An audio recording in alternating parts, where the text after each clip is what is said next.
Graduate ఓట్ల లెక్కింపు కొనసాగుతోంది. చెల్లని ఓట్ల విభజన అధికారులకు తలనొప్పిగా మారాయి. చెల్లని ఓట్లను నిర్ధారించే క్రమంలో పలుమార్లు అధికారులకు ఏజెంట్లకు మధ్య వాగ్వాదం చోటు చేసుకుంది. దీంట్లో ఓట్ల లెక్కింపు కాస్త ఆలస్యమవుతోంది. పట్టభద్రులకు అవగాహన లోపంతో అత్యధికంగా చెల్లని ఓట్లు నమోదవుతున్నాయి. రైతు బంధు రాలేదని కొందరు, వరస్ట్ ప్రభుత్వం అంటూ మరికొందరు, రైట్ గుర్తుపెట్టి కొందరు, బ్యాలెట్ పేపర్ తిరిగేసి అంకెలు వేసి ఇంకొందరు. ఇలా అవగాహన రాహిత్యంతో గ్రాడ్యుయేట్ల ఓట్లు చెల్లనిగా మారాయి. ఇక చెల్లని ఓట్లలో 1, 2 అని రాసిన ఓట్లను పరిగణలోకి తీసుకోవాలని ఎన్నికల అధికారులకు కాంగ్రెస్ అభ్యర్థి Narender Reddy, All India Forward Bloc అభ్యర్థి రవీందర్ సింగ్ విజ్ఞప్తి చేసినట్టు కూడా తెలుస్తోంది. భరత్, ఏంటి ఇప్పుడు ఎలా చూడొచ్చు? సో మొత్తం 2,50,000 పైచిలకు ఓట్లు పోలయ్యాయి కరీంనగర్, ఆదిలాబాద్, నిజామాబాద్, మెదక్ సంబంధించి కదా. సో 3.5 lakh ఓట్స్ ఉండే. పోలింగ్ కంప్లీట్ అయిన తర్వాత 2.5 lakh దాకా ఓట్స్ పోలేనాయి. సో ఫస్ట్ ఏం చేస్తారంటే, అన్నిటికంటే ఫస్ట్ గ్రాడ్యుయేట్ ఎన్నికల్లో ఫస్ట్ చెల్లిన ఓట్లు ఏంటి, చెల్లని ఓట్లు లెక్క పెడతారు. ఎందుకు అన్నిటికంటే ఫస్ట్ చెల్లని ఓట్లు లెక్క పెడతారంటే, మొత్తం 2,50,000 ఓట్లు పడ్డాయి. దీనిలో చెల్లని ఓట్లు ఒక 10,000 ఉన్నాయి అనుకుందాం. నిజానికి చాలా ఎక్కువ ఉన్నాయి, నేను తర్వాత చెప్తాను. 2,50,000 మైనస్ 10,000 ఎంత? 2,40,000. 2,40,000 ఓట్లలో 50% ఓట్లు రావాలి. అంటే 1,20,000 ఓట్లు ఎవరికి వస్తే వాళ్లను విన్నర్ గా డిక్లేర్ చేస్తారు. 1,20,000 ఓట్లు వచ్చేంత వరకు కౌంటింగ్ నడుస్తూ ఉంటుంది, ఎలిమినేషన్ ప్రాసెస్. సో అందుకోసం అన్నిటికంటే ఫస్ట్ చెల్లని ఓట్లు లెక్క పెడతారు. సో ఇక్కడ చెల్లనోట్లు 30,000 చెల్లనోట్లు వచ్చాయట. అంటే ఒకటి ఆశ్చర్యకరం ఏంటంటే, గ్రాడ్యుయేట్ చదివి కూడా, డిగ్రీ చదివి కూడా ఇంతమంది చెల్లనోట్లు ఏందని ఆశ్చర్యపోతున్నారు. వాళ్ళు చేసిన తప్పులు ఏంటంటే, కొద్దిమంది రోమన్ అంకెల్లో ఓటేశారు. అది చెల్లని ఓటు కింద. రోమన్ అంకెల్లో ఓటేసిన తప్పే. డైరెక్ట్ 1, 2, 3, 4 నెంబర్ రాయాలి. నెంబర్స్ ఏమున్నాయి అవే వేయాలి. రోమన్ అంకెల్లో 1, 2, 3, 4 వేయకూడదు. లేదా 01, 02 ఇట్లా వేసినా తప్పే. చాలా మంది 01, 02 వేశారట. తర్వాత బ్యాలెట్ పేపర్ మీద ఏమీ రాయకూడదు. కొంతమంది బ్యాలెట్ పేపర్ మీద మాకు రైతు బంధు రాలేదని రాశారట. ప్రభుత్వం సరిగ్గా లేదు, రైతు బంధు లేదు, వరస్ట్ గవర్నమెంట్ ఇట్లాంటివి రాశారట. అది కూడా కౌంటుకు రాదు. సో ఆ విషయం గ్రహించక చాలా మంది ఆ విధంగా చేయడం వల్ల ఓట్లు చెల్లకుండా పోయాయి. ఇప్పటికీ పూర్తిగా ఇంకా చెల్లని ఓట్లను కంప్లీట్ కాలేదు ప్రాసెస్. 2,50,000 ఓట్లు ఇప్పటి వరకు దాదాపు 1,50,000 ఓట్లు మాత్రమే చెల్లని ఓట్లు ఏవి అనేది తీయడం అవుతుంది. ఇప్పటికే 30,000 వచ్చాయట. ఇంకా 10 నుంచి 20,000 రావచ్చు అని అంచనా వేస్తున్నారట. సో ఇది సో ఒక విధంగా గ్రాడ్యుయేట్ చదివి కూడా ఇట్లా అంటే మన వాళ్ళని మనం తిట్టుకోకూడదు. బట్ ఓటు అనవసరంగా వేస్ట్ అయింది కదా.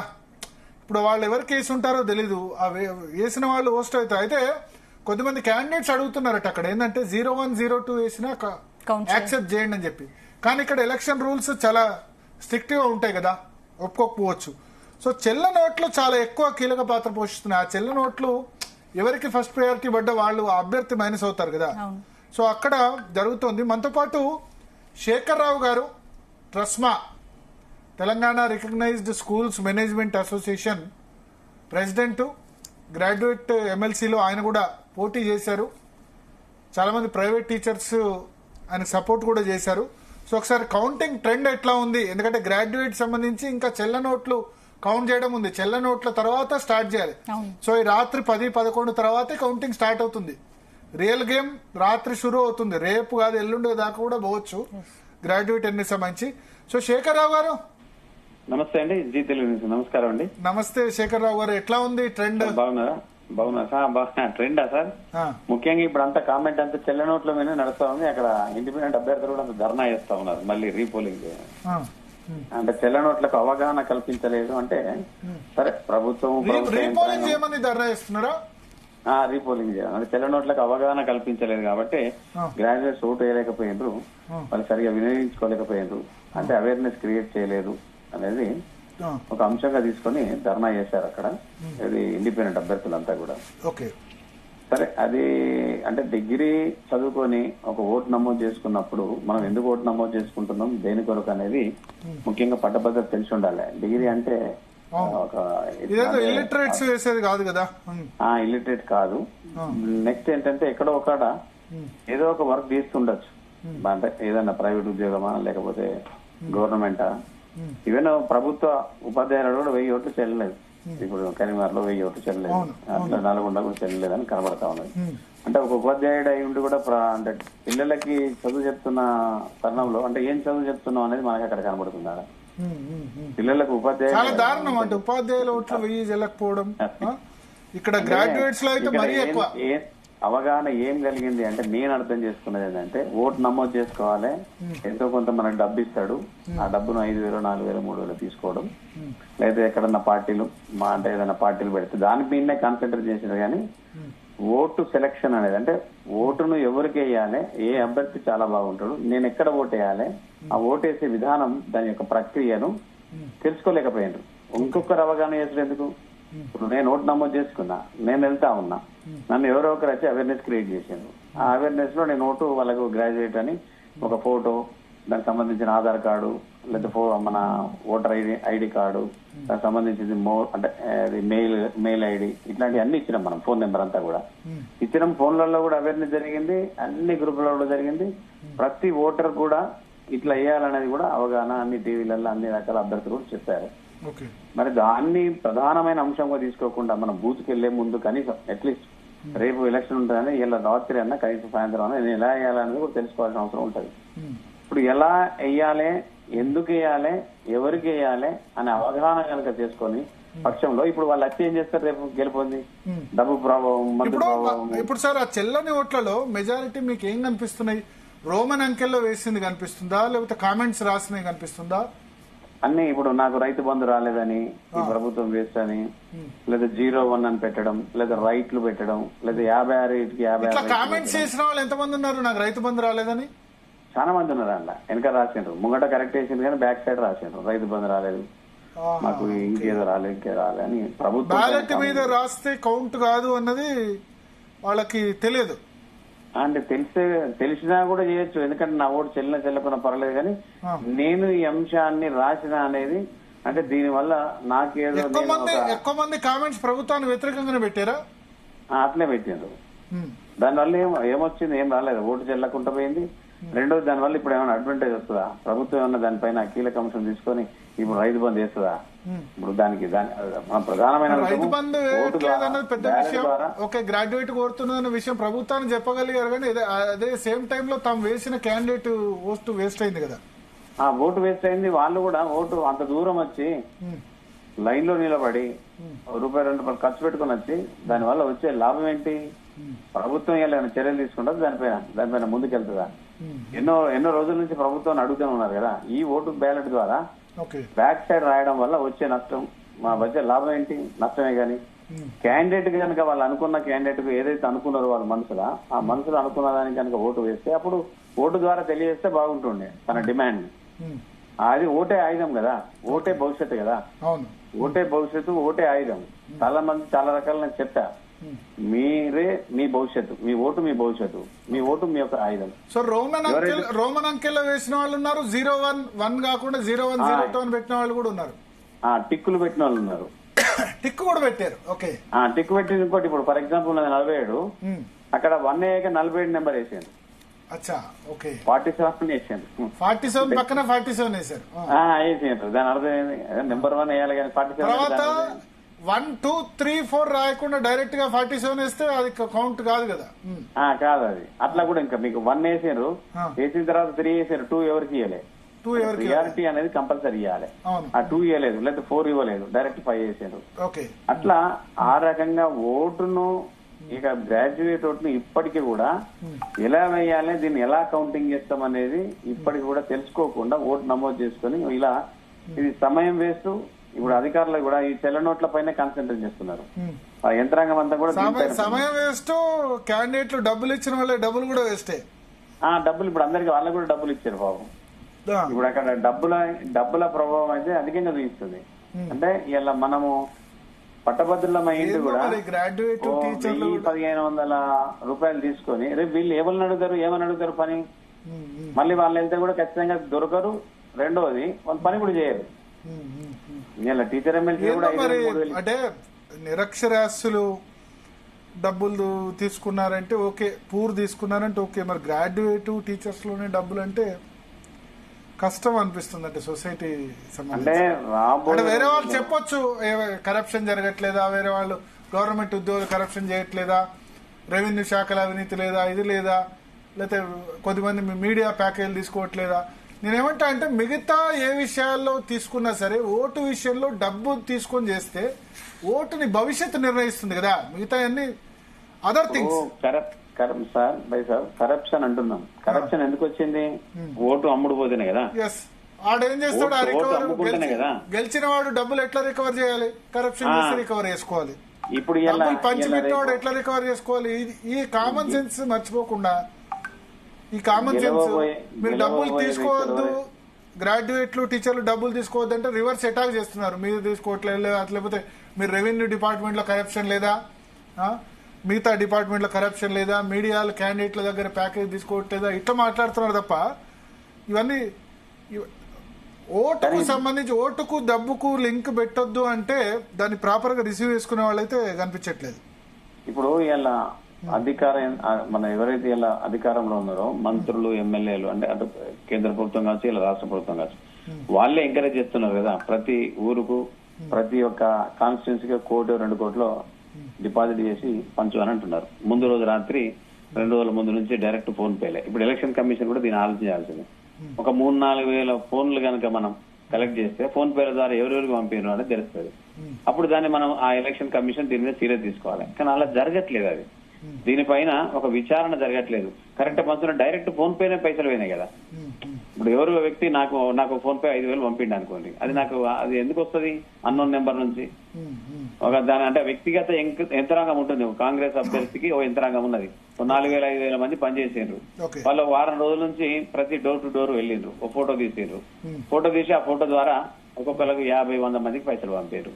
సో దాన్ని కనుక ఎంక్వైరీ చేసి విచారణ చేసి ఒక్కసారి ఇలా జరగకూడదు, ఇది జరగద్దు అని ఎలక్షన్ కమిషన్ దీన్ని సీరియస్ తీసుకుని ఆ ఎన్నికను కనుక రద్దు చేస్తే, విచారణ చేసి, కానీ చెయ్యదు. కోర్టులో పోతుంది, అది 4-5 ఏళ్ళు పడుతుంది. ఈ లోపల ఆయన ఒక పదవి కాలం అయిపోతుంది.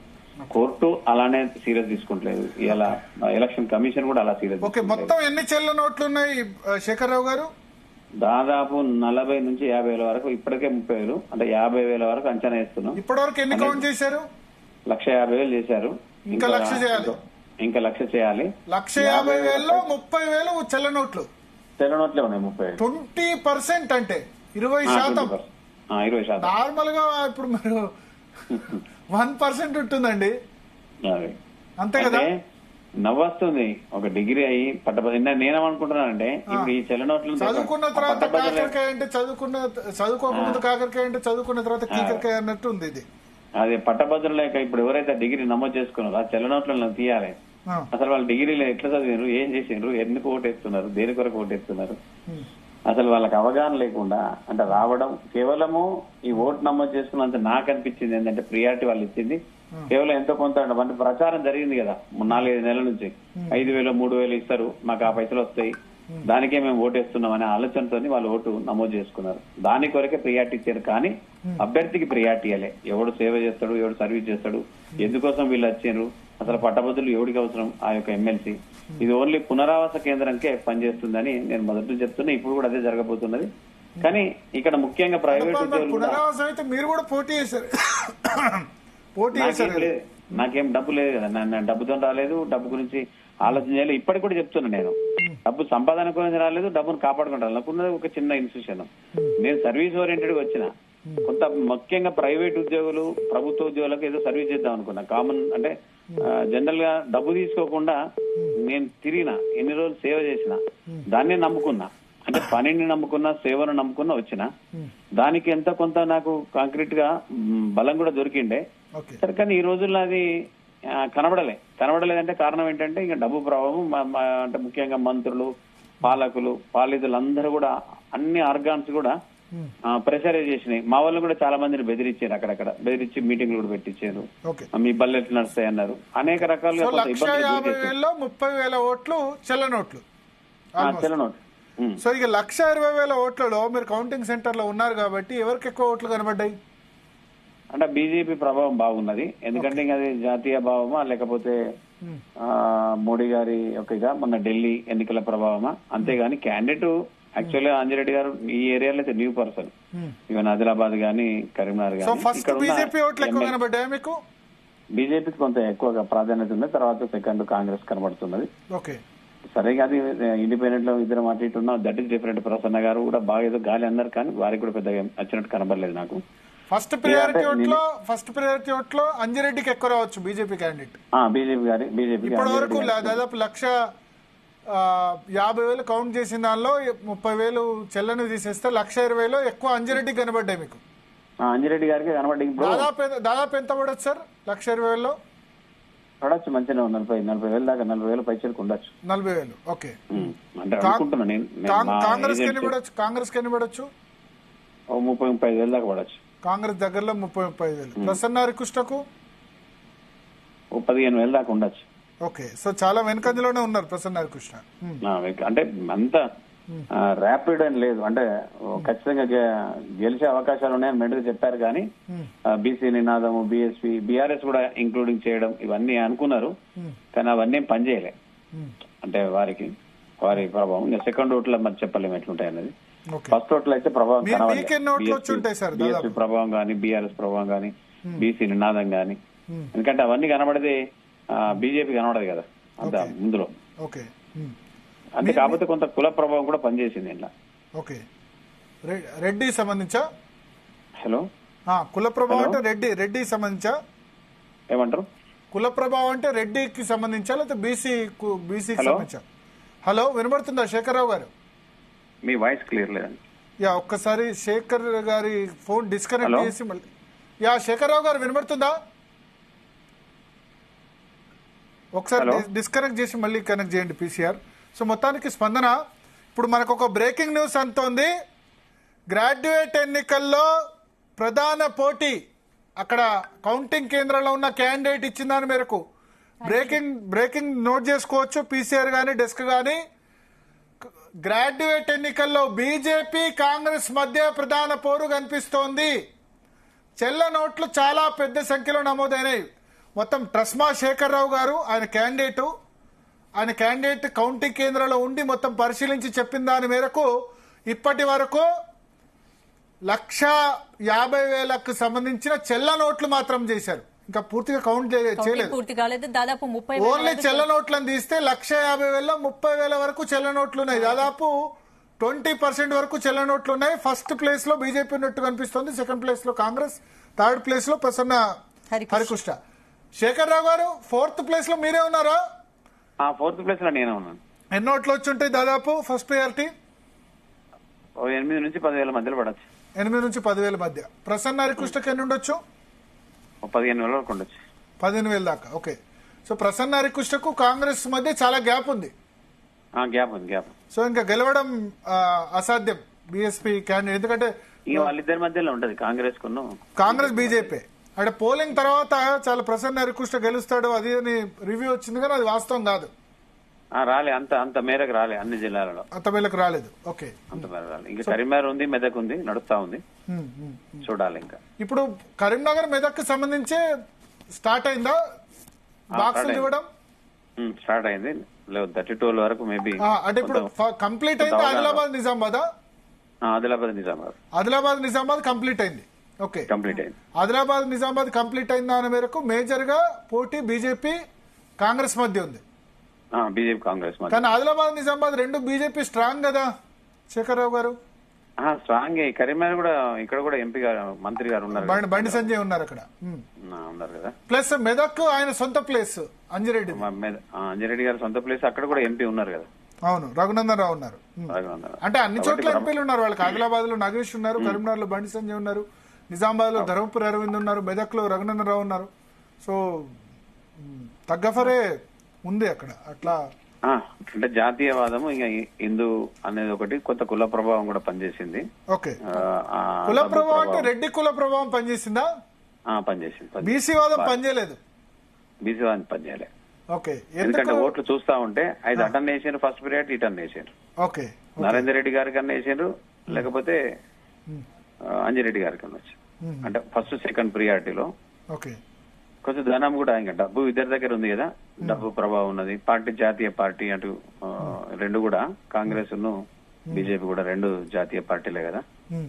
కొంత రెండు ప్రభుత్వాలు ఉన్నాయి, ప్రభుత్వాలు కూడా పనిచేసాయి. అనేక రకాలు కర్నూలు సాగుకు 100 కారణాలు అన్నట్టు అన్ని పనిచేసినాయి ఆడ. అంటే బలము బలగం అనేది. మీ తర్వాత ఎవరు ఎక్కువ కనబడుతున్నాయి? సర్దార్ రవీందర్ సింగ్ ఇంకా రవీందర్ సింగ్ బైక్ ఉన్నాయి, ఇంకా అంతే అంతే 5గురే. మెయిన్ గా మీరు 5గురే, మీరు 4గురే అనుకోవాలి పోటీలో. ఆడ ఉన్నది ఏంటంటే ఇంకా 50-100 ఓట్లు పెద్ద లెక్క కాదు అది. అవును. సో అధిక మంది ఉండడం వల్ల కూడా కొంత ఇబ్బంది అయింది. గ్రాడ్యుయేట్ ఓటు వేయడం వల్ల కూడా 56 మంది కదా పోటీ. అంతమంది ఉండకూడదు. దీన్ని కూడా ఒక క్రైటీరియా పెట్టాలి. ఇట్లా ప్రతి ఒక్కరు కూడా నామినేషన్ వేసి 50 మంది 100 మంది వేసేసరికి గ్రాడ్యుయేట్ కూడా కొంత ఇబ్బంది అవుతుంది. అది మొత్తం ఓపెన్ చేయడం కూడా పరిశీలించి అంత ఓపిక కూడా లేదు. పోయి 1-2 మినిట్స్ బయటకు వచ్చేస్తున్నారు. 1-2 మినిట్స్ సరే అది నెంబర్ పెట్టుకొని పోతున్నారు. 1, 2, 3 లేకపోతే 11 లేకపోతే 47 లేకపోతే ఏదో ఒక సంథింగ్ నెంబర్ పెట్టుకొని పోతున్నారు. కాబట్టి ఆ పోయినాక కూడా దానిపైన ఉండకపోవడం, దీనికి ఇంతమంది పోటీ చేయడం, ఇంతమంది ఉండడం అనేది సరే వాళ్ళ కాన్సెప్ట్ తో వచ్చారు కావచ్చు. మనిషికి ఒక విజన్ ఉంటది, ఒక క్రియేటివిటీ ఉంటది. కానీ దానివల్ల ఏమైందంటే గెలుపు ఓటంలో ఉన్న అభ్యర్థుల మీద ఎఫెక్ట్ పడుతున్నది. ఇది బాగా సీరియల్. ఇప్పుడు నాది 47 ఉన్నది. చాలా మంది 47 కోవాలంటే చూడాలంటే కొంత ఇబ్బందికరమైన విషయం. కొత్త పార్టీల పరంగా వచ్చిన వాళ్ళు రికగ్నైజ్డ్ పార్టీ ఉంటే గనక ముందు ఇస్తారు. వాళ్ళంతా అదే కొంత పార్టీల దగ్గర అక్కడక్కడ ఏదో మేనేజ్ చేసుకుని తెచ్చుకున్నారు. అట్లా 11 వరకు 12 వరకు ఉన్నాయి. అట్లా ఆలోచన చేసి తెచ్చుకున్నారు. కానీ అట్లా మొదటి వరుసలో ఉన్న వాళ్ళకి డైరెక్ట్ రాగానే ఫస్ట్ ఓటో సెకండ్ ఓటో తీసేసారు పోయారు. అంత ఓపిక పోలింగ్ బూత్ లో ఉన్న బ్యాలెట్ తీసుకున్న తర్వాత. మీ ఉద్దేశంలో ఇప్పుడు చెల్ల నోట్లు స్టార్ట్ చేయడం అనేది ఎప్పుడు వరకు స్టార్ట్ కావచ్చు? ఇంకా దాదాపు ఇంకొక 3-4 గంటలు పడుతుంది. ఓన్లీ చెల్ల నోట్లను చేయడం? చెల్ల నోట్లు పడుతుంది. 11-12 వరకు అయిపోతుంది. సో దానివల్ల అంటే అది ఎక్కడైనా కానీ దీన్ని అంటే గతంలో అట్టే చెల్ల నోట్లు జరిగినాయి, ఇప్పుడు కూడా అట్టే చెల్ల నోట్లు.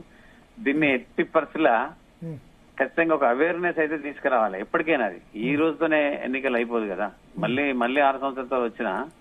కానీ చెల్ల నోటును ఈ రకంగా ఇది ఇట్నే కంటిన్యూషన్ చేస్తే అవి చెల్తలేవు అంటే కూడా ఇంకా కూడా దీనిపైన అవేర్నెస్ తీసుకురాకపోతే కొంత ఇబ్బందికరమైన విషయం. ఒక డిగ్రీ చదివి ఈ ఎఫెక్ట్ దేని మీద పడుతుంది తెలుసా అంటే ఇల్లిటరేట్ మీద పడుతుంది. అంటే మనమే చదువుకున్న వాళ్ళం, మనమే చెప్పేటోళ్ళం, ముఖ్యంగా టీచర్లు అయి ఉండి మనం చదువు చెప్పేటోళ్ళం, మనం ఎడ్యుకేట్ చేసి సమాజ నిర్మాతలం అయ్యింది కూడా ఓటును చెల్లకుండా చేసుకుంటున్నాం. మనం అది ఓటును వినియోగించి కూడా ఇంత దారుణమైన పరిస్థితి తీసుకురావడం భారతదేశంలో అంటే ఎంత దరిద్రం అనేది ఒకసారి ఆలోచించండి. అంటే ఓటునే చెల్లకపోవడం. రెండోది మనం సరి అయిన ఒక లీడర్ను, ఒక నాయకుడిని ఎలా ఎన్నుకోగలుగుతాం? ఆ నాయకుడు మనల్ని ఎందుకు ఎక్స్పెక్ట్ చేయాలి? మనం ఆయన పనిచేస్తాడని. మనము డబ్బు తీసుకుంటున్నాం, ఆయన మీటింగ్లు పెడితే మందు రకరకాల తిండి అన్ని తిన్నాక రేపు పోయి గల్లబట్టి ఎట్లా అడగలుగుతాం? ఆయన కూడా అంటాడు కదా, నేను వట్టుకిచ్చిన నీకు డబ్బు ఇచ్చినా నువ్వు ఊరికే వేయలే కదా ఓటు అంటాడు. రేపు మనకు అన్ని కూడా క్యారీ చేయాల్సి వస్తుంది. ఆయనకు డబ్బు ఎందుకు ఇలా కరప్షన్ జరుగుతుందంటే అందుకే. మనం డబ్బు తీసుకుంటున్నాం కాబట్టి కరప్షన్ ఖచ్చితంగా పెంచుతున్నాం. మనమే 100 కోట్లు ఖర్చు పెడుతున్నాడు, 1000 కోట్లు. జిల్లాల వారిగా వద్దాం శేఖర్ రావు గారు. ఫస్ట్ ఆదిలాబాద్ జిల్లాకు సంబంధించిన ఓట్లు సెపరేట్ చేయడం స్టార్ట్ చేశారా? ఆదిలాబాద్ అయిపోయింది ఆల్రెడీ, ఆల్మోస్ట్. ఆదిలాబాద్ లో మీకు ఎక్కువ ఓట్స్ ఎవరికి వచ్చాయి? బీజేపీకా కాంగ్రెస్ కా? బీజేపీకి వచ్చాయి. బీజేపీ. సో అంజిరెడ్డికి. ఓకే. సెకండ్ పొజిషన్ లో ఆదిలాబాద్ లో మన నరేందర్ రెడ్డి గారు, ఆల్ఫోర్స్ నరేందర్ రెడ్డి. ఆల్ఫోర్స్ నరేందర్ రెడ్డికి ఎక్కువ ఇన్స్టిట్యూషన్స్ ఆదిలాబాద్ లో ఉన్నాయా? కరీంనగర్ లోనే ఎక్కువ ఉన్నాయి కదా? కరీంనగర్ లో ఉన్నాయి, ఆదిలాబాద్ ఉన్నది, అట్లే మంచిర్యాల కూడా ఉన్నది, నిర్మల్ కూడా ఉన్నది, బైన్సలా ఉన్నది. ఓకే. ఆయనకు అంటే ఇన్స్టిట్యూషన్స్ కన్నా ఎక్కువ ఇంకా పరిచయం అన్ని ఏరియాల నుంచి కరీంనగర్ లో చదువుకుంటారు కదా పిల్లలంతా. టీచర్స్ పిల్లలు కానీ టీచర్స్ పిల్లలు ముఖ్యంగా వాళ్ళ స్టాఫ్ అందరికి కూడా ఒక 3-4 వేల మందికి బాధ్యత ఇచ్చి వాళ్ళే డోర్ టు డోర్ తిరిగి ఆ యొక్క ఇప్పుడు కౌంటింగ్ ఏజెంట్స్ కూడా మంచిర్యాల నుంచి వచ్చారు. ఇవాళ పొద్దున చూసిన వాళ్ళంతా కూడా ప్రతి డోర్ టు డోర్ క్యాన్వాస్ చేసి అక్కడ ఫోటో దిగి వాళ్ళ 50-100. మీకు ఆదిలాబాద్ లో నిజామాబాద్ లో 2 చోట్ల బీజేపీ లీడింగ్ కనబడుతుందా? రెండు, ఉమ్మడి ఆదిలాబాద్, ఉమ్మడి నిజామాబాద్ రెండిట్లో ఇప్పటి వరకు ఉన్న దానిలో బీజేపీ ఎక్కువ ఓట్లు కనబడతారు. సెకండ్ పొజిషన్ లో నరేందర్ రెడ్డి. కరీంనగర్ సంబంధించి ఇప్పుడు నడుస్తుంది. కరీంనగర్ నడుస్తుంది, ఇంకా మెదక్ నడుస్తుంది. మెదక్ ఇంకా ఆల్మోస్ట్ ఇంకా అది ఒక హవా ఉన్నది. దాన్ని ఒక దగ్గర పడ్డది అంటే సో మీ ఉద్దేశంలో బీజేపీ విన్నా ఆల్మోస్ట్, లేకపోతే బీజేపీ కాంగ్రెస్ టఫ్ ఫైటా?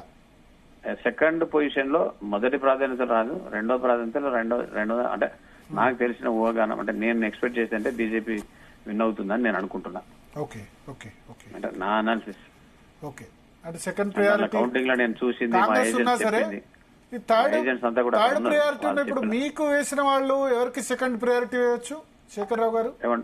మీకు ఓటేసిన వాళ్ళు పట్టభద్రులు సెకండ్ ప్రయారిటీ ఎవరికి ఓటేయచ్చు? హలో, వాయిస్ క్లియర్ లేదా? మీకు ఓటేసిన వాళ్ళు సెకండ్ ప్రయారిటీ ఎటు ఓటేయచ్చు? హలో, వాయిస్ మీకు గాని ప్రసన్న హరికృష్ణకు గాని ఓటేసిన వాళ్ళు సెకండ్ ప్రయారిటీలో ఎవరికి ఓటేయచ్చు? మీ వాయిస్ క్లియర్ లేదు బయట. యా, సో స్పందన 4-5 ఇంపార్టెంట్ పాయింట్స్ మనం ఇక్కడ నోట్ చేసుకోవాలి. కరీంనగర్, ఆదిలాబాద్, నిజామాబాద్, మెదక్ కు సంబంధించి బ్రేకింగ్ న్యూస్ మనం నోట్ చేసుకోవచ్చు. ఇప్పటి వరకు జరిగిన కౌంటింగ్ లో బీజేపీ అభ్యర్థి అంజిరెడ్డి ఆధిక్యంలో ఉన్నారు. నెంబర్ 1 పాయింట్, అంజిరెడ్డి ఆధిక్యంలో ఉన్నారు.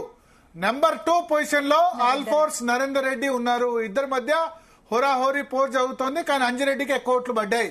థర్డ్ పొజిషన్ లో బీఎస్పీ అభ్యర్థి ప్రసన్న హరికృష్ణ ఉన్నారు. 4th పొజిషన్ లో ట్రస్మా అధ్యక్షులు శేఖర్ రావు గారు పోటీలో ఉన్నారు.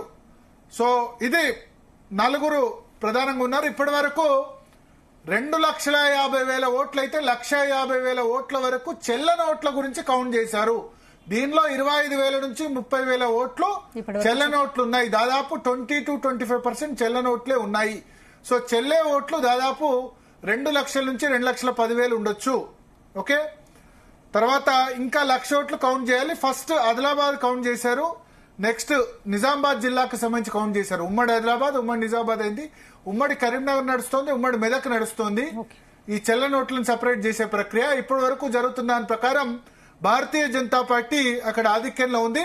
ఒక విధంగా చెప్పాలంటే భారతీయ జనతా పార్టీ 2 సీట్లు కనుక కొట్టిందనుకోండి, ఇప్పుడు మల్క కొమరయ్య ప్లస్ అంజిరెడ్డి ఇద్దరు గెలిచారనుకోండి, ఇంకా రాష్ట్రంలో భారతీయ జనతా పార్టీ హవా స్టార్ట్ అవుద్ది కంపల్సరీ. ఎందుకంటే కాంగ్రెస్ అధికారంలో ఉంది, బీఆర్ఎస్ పోటీ చేయలేదు, 3కి 3 సీట్లు పోటీ చేయలేదు. అటువంటి చోట కనుక ఇప్పుడు భారతీయ జనతా పార్టీ 2 చోట్ల గెలిచింది అనుకోండి, గ్రాడ్యుయేట్ తర్వాత టీచర్స్, సరే వరంగల్, నల్గొండ, ఖమ్మంలో గెలవదు, అవుట్ ఆఫ్ 3 2 గెలిచింది అనుకోండి, బీజేపీకి సంబంధించి ఇంకా నేషనల్ పార్టీ కాన్సన్ట్రేట్ చేసే అవకాశం ఉంది. ప్లస్ బీఆర్ఎస్ కూడా ఇబ్బంది, బీఆర్ఎస్ కు చాలా పెద్ద ఇబ్బంది. ఎందుకంటే ఇంతకాలం ఏమనుకుంటారంటే కాంగ్రెస్ కు ఆల్టర్నేటివ్ బీఆర్ఎస్, కేసీఆర్ నయమే, ఒకవేళ ప్రభుత్వం ఫెయిల్ అయితే కేసీఆర్ ముఖ్యమంత్రి నయం కదా అనుకుంటారు. బట్ బీజేపీ గనక 2 సీట్లు గెలిస్తే డెఫినెట్ గా బీజేపీ ఫామ్ లో, ఎందుకంటే ఆల్రెడీ 8 ఎంపీ సీట్లు వచ్చాయి, ఇప్పుడు 2 వచ్చింది. జాతీయవాదం చాలా బలంగా ఉంది, బీజేపీ నరేంద్ర మోడీ హవా నడుస్తుంది అని వచ్చే అవకాశం ఉంటుంది ఇప్పుడు వస్తున్న దాని ప్రకారం. సో ఇప్పటి గ్రాడ్యుయేట్ ట్రెండ్ ప్రకారం చూస్తే అంజిరెడ్డి ఫస్ట్ ప్లేస్ లో ఉన్నారు, సెకండ్ ప్లేస్ లో ఆల్ఫోర్స్ నరేందర్ రెడ్డి, థర్డ్ ప్లేస్ లో ప్రసన్న హరికృష్ణ, 4th ప్లేస్ లో ట్రస్మా శేఖర్ రావు గారు ఉన్నారు. చెల్లని ఓట్లు చాలా పెద్ద ఎత్తున నమోదవుతున్నాయి. అయితే ప్రాపర్ కౌంటింగ్ స్టార్ట్ అయింది. ఇప్పుడు కేవలం చెల్లని ఓట్లను మాత్రమే కౌంట్ చేస్తున్నారు. చెల్లని ఓట్లు కౌంట్ ఎందుకు చేస్తారంటే చెల్లని ఓట్లు తీసేసిన తర్వాత ఎన్ని ఓట్లు ఉంటాయో వ్యాలిడ్ ఓట్లు బై 2+1 అంటే 2 లక్షల ఓట్లు చెల్లే ఓట్లు అయితే 1,01,000 ఓటు ఎవరికి వస్తే వాళ్ళు విన్నర్ గా డిక్లేర్ అవుతారు. ఆ 1,01,000 ఓటు వచ్చేంత వరకు కౌంటింగ్ నడుస్తుంది. సో హోరాహోరీ పోరుంది. 50% ఎవరికి రాదు, మల్క కొమరయ్యకి అక్కడ టీచర్స్ ఎమ్మెల్సీలో వచ్చినట్టు. బట్ అంజిరెడ్డి నరేందర్ రెడ్డి మధ్య చాలా గట్టి పోరుంది. ఆదిలాబాద్ లో ఎక్స్పెక్ట్ చేసిందే బీజేపీకి మెజార్టీ, ఎందుకంటే 4 ఎమ్మెల్యేలు అక్కడ ఉన్నారు. మీకు మొన్న కాంగ్రెస్ హవా జరిగితే ఆదిలాబాద్ లో మాత్రం బీజేపీ హవా ఉంది. 4 ఎమ్మెల్యేలు ఉన్నారు. మహేశ్వర్ రెడ్డి నిర్మల్లో, కాగజ్ నగర్ లో, సిర్పూర్ కాగజ్ నగర్ లో పాల్వాయి హరీష్ బాబు ఉన్నారు. ఆదిలాబాద్ లో పాయల్ శంకర్ ఉన్నారు. బైన్సాలో పటేల్ ఉన్నారు. బైన్సా అంటే ముధోల్ నియోజకవర్గంలో. సో 4 ఎమ్మెల్యేలు ఉన్నారు. మీ ఖానాపూర్ లో కూడా చాలా తక్కువ ఓటుతో అక్కడ కాంగ్రెస్ గెలిచారు. బీజేపీ కూడా చాలా దగ్గరలోకి వచ్చింది. అక్కడ బీజేపీ బీఆర్ఎస్ 2 కూడా దగ్గరలోనే ఉండే. సో అక్కడ ఆదిలాబాద్ లో బీజేపీ ప్రభావం మనకు ఖచ్చితంగా కనబడుతుంది. సేమ్ నిజామాబాద్ లో కూడా రిఫ్లెక్ట్ అయింది. నిజామాబాద్ లో ఎంపీ ధర్మపురి అరవింద్ ఉన్నారు, ఎమ్మెల్యేలు రాకేష్ రెడ్డి ఆర్మూర్ నుంచి ఉన్నారు, నిజామాబాద్ అర్బన్ గణేష్ గుప్తా ఉన్నారు, నిజామాబాద్ రూరల్ అని మంచి లీడర్షిప్ ఉంది నిజామాబాద్ పార్లమెంట్ లో కూడా. కామారెడ్డిలో నీకు కేసీఆర్ రేవంత్ రెడ్డి ఇద్దరు ఓడించిన కేవీఆర్ కె వెంకటరమణారెడ్డి కూడా ఉన్నారు. కాబట్టి గ్రాడ్యుయేట్ ఎన్నికల్లో ఒకటి బ్రేకింగ్ న్యూస్ తీసుకోవచ్చు మనం. బీజేపీ ఆధిక్యత కనబడుతోంది. ఇప్పుడు అక్కడ లోపల ఉన్న వాళ్ళు చెప్పిన దాని ప్రకారం, బ్యాలెట్స్ చూసిన దాని ప్రకారం బీజేపీ ఆధిక్యత గ్రాడ్యుయేట్ లో కూడా కనబడుతోంది. కరీంనగర్, ఆదిలాబాద్, నిజామాబాద్, మెదక్ గ్రాడ్యుయేట్ గానీ టీచర్ కాన్స్టిట్యున్సీ గానీ రెండిట్లో కూడా టీచర్స్ అయితే ఇంకా అయిపోయింది, ఇంకా విన్నర్ అఫీషియల్ గా మల్క కొమరేని డిక్లేర్ చేయడమే. బట్ గ్రాడ్యుయేట్ కాన్స్టిట్యున్సీలో కూడా బీజేపీ ఆధిక్యత మనకు కనబడుతున్న పరిస్థితి కనిపిస్తుంది. Right Bharat, next AP graduate MLC results కి సంబంధించి